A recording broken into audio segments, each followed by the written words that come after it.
ketiga, dengan bimbingannya, dengan petunjuknya, dengan rahmatnya, kita bisa menuju ila ta'atihi, menuju kepada ketaatan Allah Subhanahu wa ta'ala, yang mana taat kepada Allah Subhanahu wa ta'ala itu bukan dilihat dari sebesar apa keilmuannya seseorang, sebesar apa kealimannya seseorang. Manusia bisa melakukan ketaatan, manusia bisa menunaikan ibadah kepada Allah Subhanahu wa ta'ala dikarenakan manusia tersebut dipilih oleh Allah Subhanahu wa ta'ala. Manusia ini menjadi manusia pilihan Allah Subhanahu wa ta'ala. Sehingga beruntunglah orang-orang yang dipilih oleh Allah Subhanahu wa ta'ala untuk bisa taat kepada Allah Subhanahu wa ta'ala. Maka orang-orang yang demikian ini adalah orang yang Allah Subhanahu wa ta'ala menginginkan kebaikan kepadanya, dan Allah Subhanahu wa ta'ala ingin mengampuni dosa-dosanya. Beruntung kita. Makanya muallif mengucapkan alhamdulillah. Setelah sholat hendaknya kita mengucapkan alhamdulillah. Terima kasih ya Allah, Engkau telah berikan kepada kami kesempatan untuk melakukan ketaatan. Engkau telah memberikan kepada kami kesempatan untuk ibadah, menyembah kepada Engkau. Berapa banyak orang-orang yang Allah tidak berikan kesempatan. Dia punya ilmu, dia punya pengetahuan, dia paham hadis, dia paham Al-Quran, tapi kalau Allah tidak beri petunjuk, maka dia tidak akan bisa menyembah Allah Subhanahu wa ta'ala. Berapa banyak orang-orang yang sudah kita lihat lepasan pesantren, lepasan pesantren A, lepasan pesantren B, tetapi ketika Allah Subhanahu wa ta'ala tidak memberikan petunjuk kepadanya keluar pada pesantren, maka dia mengikuti ajaran-ajaran yang menyimpang sehingga berani meninggalkan sholat, menyembah kepada Allah Subhanahu wa ta'ala. Padahal di pesantren dia dididik, di pesantren dia dibina untuk senantiasa selalu menjaga sholat 5 waktu, harus tepat berada di dalam mushola, berada di masjid untuk melaksanakan sholat 5 waktu. Akan tetapi apa yang terjadi ketika dia keluar daripada pesantrennya, dia tinggalkan sholat 5 waktu. Ini menunjukkan bahwa orang bisa melakukan ibadah bukan karena keilmuannya, bukan karena kehebatannya, bukan karena kepintarannya, tetapi karena irsadat, pemberian petunjuk, anugerah dari Allah Subhanahu wa ta'ala. Bukankah kita juga sering melihat berapa banyak orang-orang yang berlatar belakang penuh dengan kemaksiatan, penuh dengan dosa, penuh dengan kesalahan, penuh dengan alfa, tetapi tatkala detik-detik dia mendapatkan irsadat, pemberian dari Allah Subhanahu wa ta'ala, maka dia menjadi ahlul masjid. Sebelum azan dia sudah menyiapkan dirinya untuk ke masjid.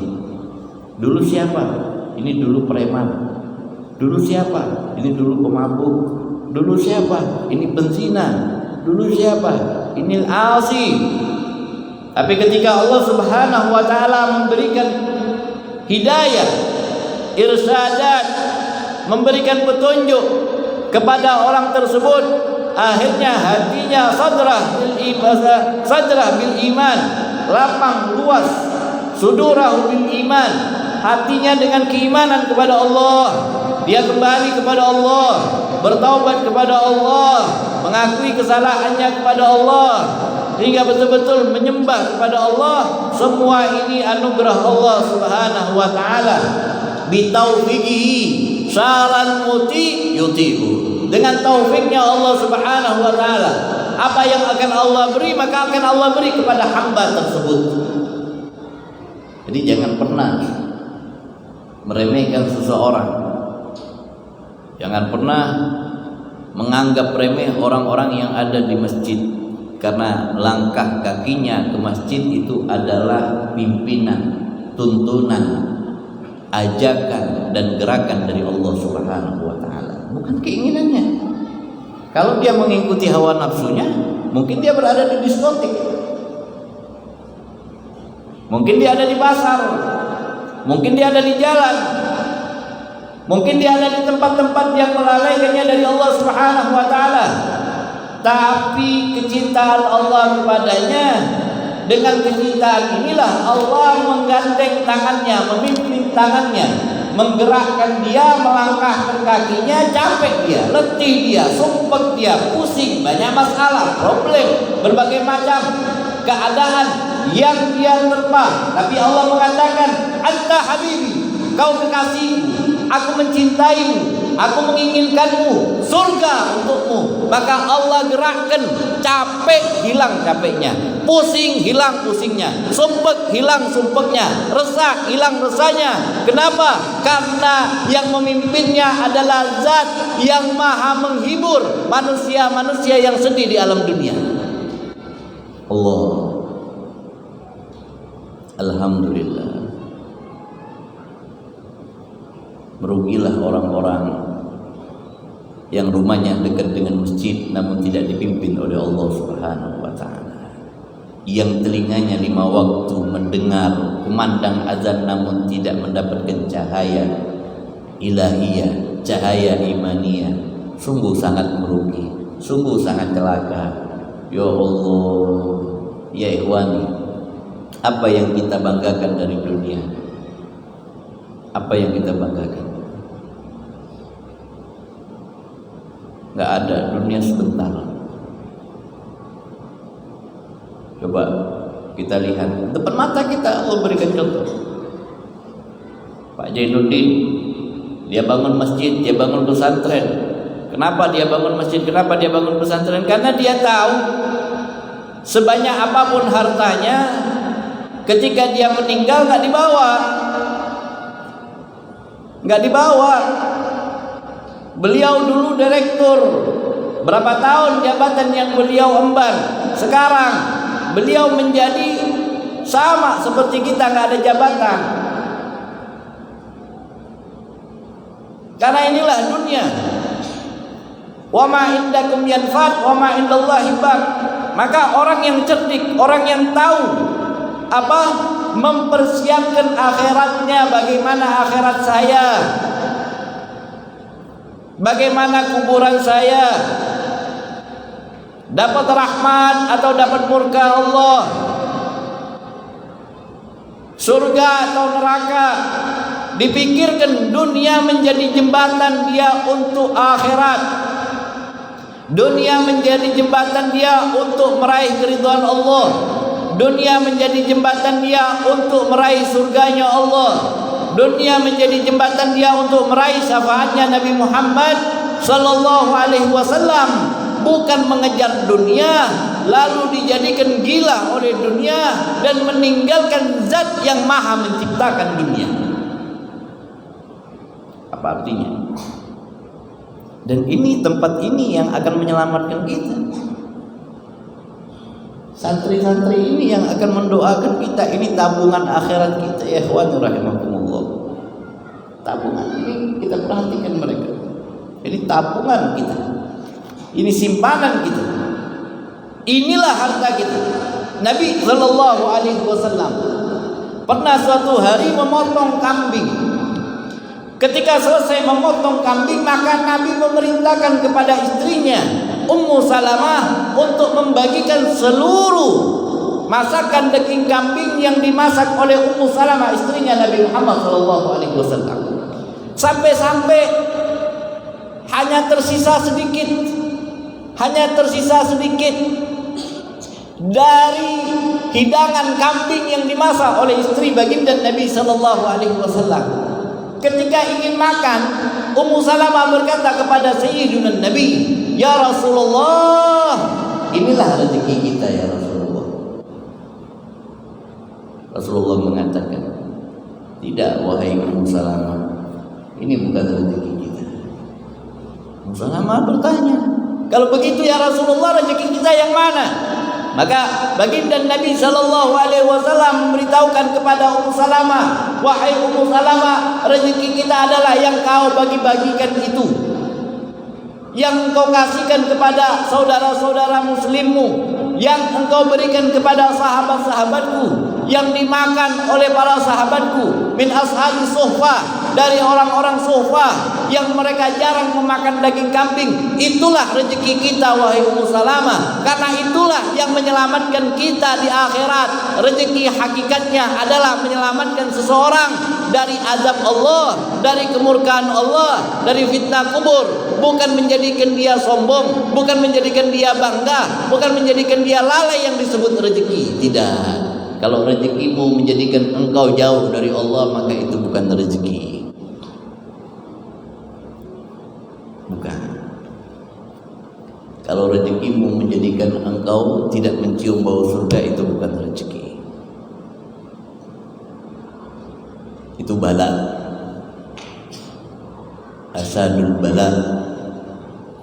Dahsyatnya bala itu bukan corona, tapi dahsyatnya bala ketika masuk di dalam dirimu sedikit makanan haram, daging yang sekekol atau sekerat daging tubuh manusia yang tumbuh daripada makanan yang haram, fannar aula bih, maka neraka wajib baginya. Na'udzubillah, na'udzubillah, summa na'udzubillah. Ya ikhwani rahimakumullah, maka bersyukur kepada Allah, alhamdulillah ya Rabb, dengan taufiknya, dengan hidayahnya, dengan anugerahnya kita diberikan kemampuan, mampu dan bisa untuk taat kepada Allah Subhanahu wa taala. Wa jajarana an ma'siyati, dan Allah Subhanahu wa taala menghindarkan kita, mencegah kita, menahan kita untuk bermaksiat kepada Allah Subhanahu wa taala. Wa jajarana an ma'siyatihi, mencegah kita. Berapa banyak orang-orang di waktu maghrib dia bukan berada di sajadahnya, bukan berada di mihrabnya, bukan berada di musolanya, dia tidak mengenal Tuhannya, sibuk dengan dunianya, lupa dengan anak dan istrinya, tidak lagi memikirkan bagaimana keselamatannya. Dia berada di jalan, dia berada di lampu merah, dia berada di berbagai tempat-tempat yang melalaikan dia kepada Allah, sehingga dia nantinya akan menyesal. Di dunia miskin, di akhirat miskin. Di dunia tidak mendapatkan apa-apa, di akhirat juga tidak mendapatkan apa-apa. Sampai pepatah Arab mengatakan la Yusuf wala saubuh, tidak mengetahui dan tidak mendapatkan Nabi Yusuf, bahkan tidak mendapatkan bajunya Nabi Yusuf. Oh, betapa ruginya, betapa ruginya. Tapi alhamdulillah, beruntunglah orang-orang yang diselamatkan oleh Allah. Kita diselamatkan oleh Allah. Bisa jadi malam ini, detik ini kita beribadah kepada Allah, besok kita lalai kepada Allah, besok kita jauh dari Allah, besok kita menjadi orang yang tidak mengingat Allah.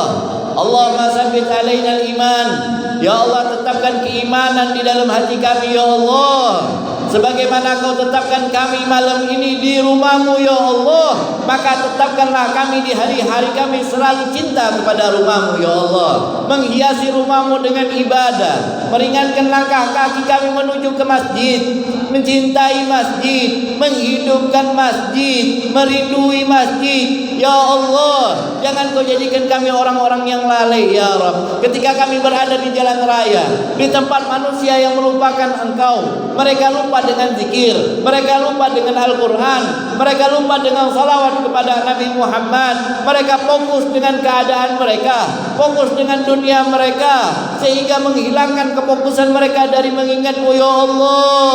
Tatkala azan berkumandang dan mereka terus melewatkannya, ketika mereka melalui masjid dan mereka tidak menghiraukannya. Mereka berhenti ketika mereka melihat lampu merah, dan mereka berjalan ketika adanya lampu hijau, dan mereka tidak stop ketika Engkau memanggilnya ya Allah. Seolah-olah telinga mereka lupa dengan azan, seolah-olah telinga mereka tuli dengan kumandang azan. Ya Allah, saat itu jangan Kau jadikan kami orang-orang yang lalai dengan-Mu ya Rabb. Jangan Kau jadikan kami orang yang lupa ya Allah. Jangan Kau jadikan kami orang yang tuli ya Allah. Jangan Kau jadikan kami orang yang hanya mengetahui isyarat dunia namun tidak mengetahui isyarat akhirat. Ya Allah, ucapkan semuanya dari hati kita, panggil nama yang Maha Kuasa. Ya Allah, Ya Allah, Ya Allah.